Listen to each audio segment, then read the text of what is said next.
नमस्कार, मैं अंजलि मिश्रा, स्वागत है आपका हमारे चैनल में। आरएसएस से जुड़े ट्रेड यूनियन भारतीय मजदूर संघ बीएमएस ने कतर में प्रवासी श्रमिकों के मानवाधिकारों के घोर उल्लंघन पर गहरी चिंता व्यक्त की है और रिपोर्ट का हवाला देते हुए बताया है कि उनकी गुलामों जैसी स्थिति है।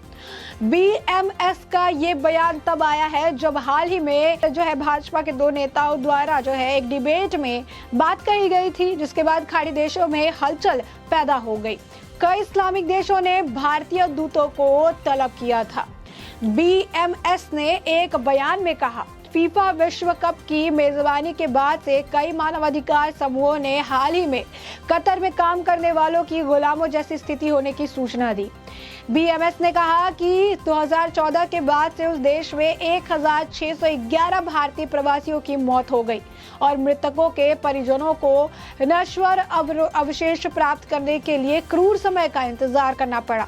ट्रेड यूनियन ने कहा कि उसने हाल ही में संपन्न अंतर्राष्ट्रीय श्रम सम्मेलन के दौरान सरकार और कतर के उनके समक्ष प्रतिनिधियों के साथ इस मुद्दे को उठाया।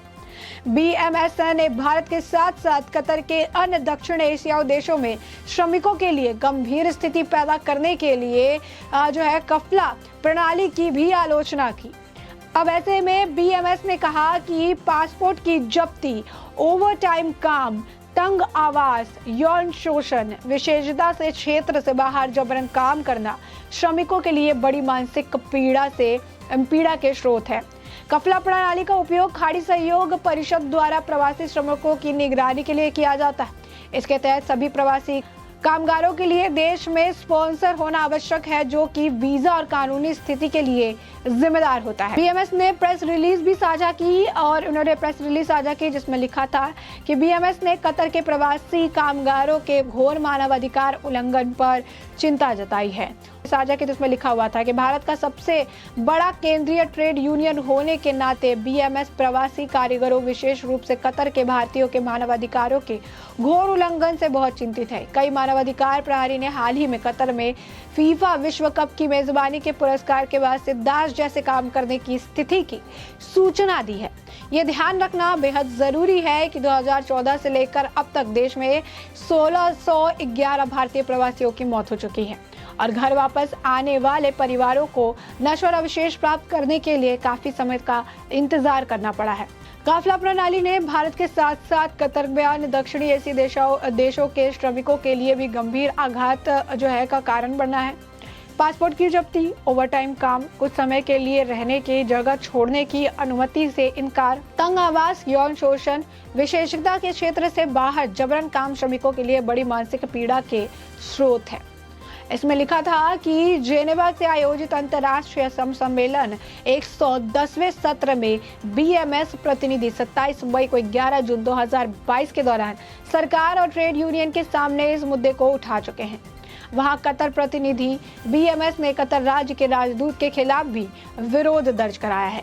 भारत में श्रम मंत्रालय और विदेश मंत्रालय भारत सरकार ध्यान आकर्षित करने के लिए वो है। उन्होंने कहा कि इन मुद्दों की हम मांग कर रहे हैं, जिस पर ध्यान देने की इन्हें काफी ज्यादा जरूरत है। कतर में सभी भारतीय कामगारों को अच्छी और स्वस्थ काम करने की स्थिति प्रदान की जाती है और उनके मानव अधिकारों का सम्मान किया जाना चाहिए। मृत्यु के मामले में नश्वर अवशेषों को तुरंत भारत वापस ले जाया जाता है और ये है कि कतर सरकार या जनशक्ति आपूर्ति एजेंसी द्वारा प्रभावित परिवार को उपयुक्त मुआवजे के साथ लागत बहन की भी जाए। प्रवासन के किसी भी उल्लंघन के मामले में जनशक्ति आपूर्ति एजेंसियों से सख्ती से निपटा जाए। यदि कतर सरकार इन मोर्चों पर सकारात्मक कार्रवाई नहीं करती है तो बीएमएस को उठाने के लिए मजबूर किया जाएगा। उन्होंने कहा कि राष्ट्रीय और अंतर्राष्ट्रीय मंचों पर भी इस मुद्दे को जल्द से जल्द उठाने की बहुत ही ज्यादा जरूरत है। बता दें कि भारतीय जनता पार्टी के जो पूर्व प्रवक्ता थी नुपुर शर्मा, उनकी एक डिबेट के दौरान एक बयान के बाद भारत के कई हिस्सों में जमकर विरोध प्रदर्शन हुआ। उत्तर प्रदेश, बिहार, झारखंड और दिल्ली समेत कई राज्यों में नुपुर शर्मा के बयान पर उपद्रवियों ने हंगामा किया। इस दौरान पुलिस कर्मियों के साथ साथ पथराव और गोलीबारी की घटना भी निकलकर सामने आई। सोशल मीडिया पर तो हिंसक घटना के कई वीडियो खूब वायरल हुए, जिसमें साफ तौर पर पत्थरबाजी करते हुए युवाओं को देखा जा सकता है। बताया जा रहा है कि इस बार कुछ मुस्लिम संगठनों ने नवयुवकों को हिंसा के लिए आगे उकसाया। ज्यादातर हिंसा के दौरान समुदाय विशेष के छात्र और युवा ही दिखे।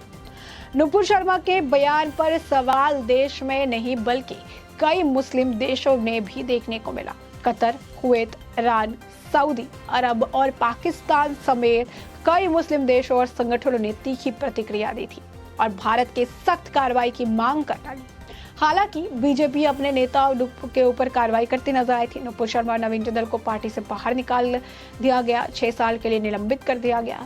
इसके बावजूद भी विरोध जारी है। इन्हीं विवादों के बीच भारत का मित्र बांग्लादेश उनके साथ खड़ा नजर आया। को लेकर बांग्लादेश के सूचना और प्रसारण मंत्री हसन महमूद ने कहा कि यह भारत का आंतरिक मामला है, इंटरनल मैटर है। उन्होंने आगे कहा कि यह बांग्लादेश में कोई बड़ा मसला नहीं है। इसके साथ ही उन्होंने दुनिया भर से कई देशों में हो रही आलोचना को सिरे से खारिज कर दिया और कहा कि बांग्लादेश की सरकार इन मुद्दों पर कोई भी समझौता नहीं कर रही है। उन्होंने भारत की जो कार्रवाई है उसका भी स्वागत किया। उन्होंने कहा कि बयान आया से भारत की तरफ से की गई कार्रवाई की बांग्लादेश के मंत्री ने तारीफ की। उन्होंने कहा कोई भी टिप्पणी जो है वो सही नहीं है। मीडिया से बातचीत के दौरान उन्होंने कहा कि जो भी बयान है उसके बाद उस पर FIR दर्ज कर ली गई।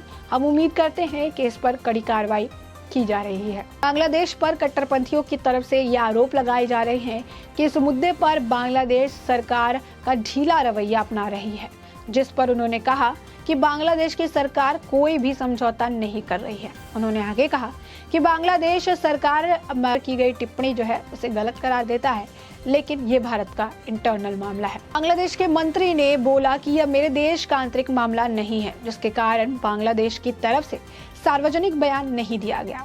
मंत्री ने मसले पर बाहरी केस बताकर पल्ला झाड़ लिया। उन्होंने कहा कि जब भी दुनिया में ऐसा कुछ घटता है तो इस्लामिक दल यहाँ पर भी विरोध करते हैं। ये अवसर होता है इनके लिए और ये एक अक्सर होते रहता है। उन्होंने कहा कि बांग्लादेश में इतना बड़ा मसला नहीं है जितना अरब देशों के लिए है।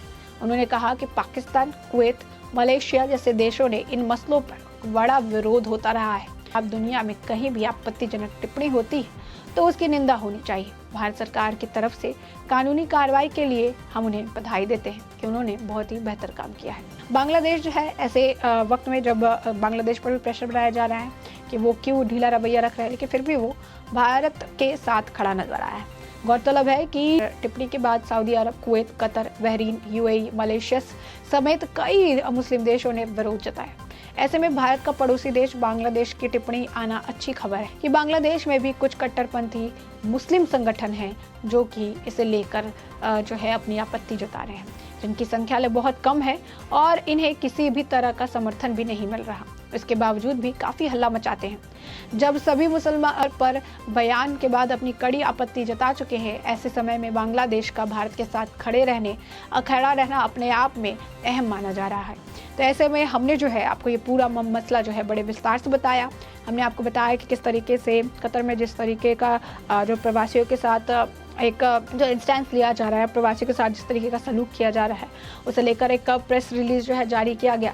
साथ ही साथ हमने आपको ये भी बताया कि किस तरीके से बांग्लादेश भारत के साथ खड़ा नजर आया और उन्होंने साफ यही कहा कि ये उनका इंटरनल मामला है, हमारा जो है इंटरनल मामला ये नहीं है। और ऐसे में इंटरनल अगर किसी का मामला है तो उस मसले से उन्हें ही सुलझना चाहिए। इंटरनल मामले को इसे एक अंतर्राष्ट्रीय मसला नहीं बनाना चाहिए। तो ऐसे में इस पूरे मुद्दे को आपने बड़े विस्तार से जान लिया है। अब इस पूरे मुद्दे पर आपकी भी जो राय हो हमें कमेंट सेक्शन में कमेंट करके जरूर बताएं।